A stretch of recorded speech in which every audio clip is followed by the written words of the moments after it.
Okay, we're going to talk about even and odd numbers here. Even and odd numbers. Alright, even number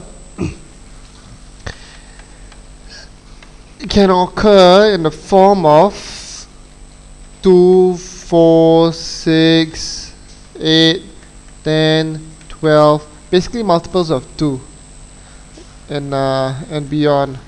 Alright, let me just write.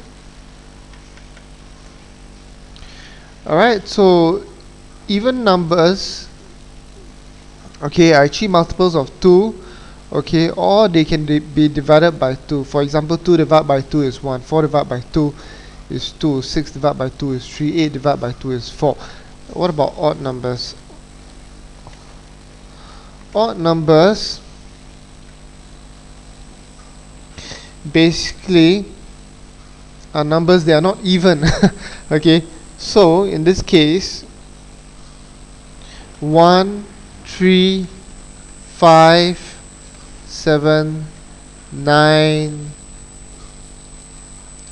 11, so on and so forth. All these are all odd numbers. They're not even numbers, alright?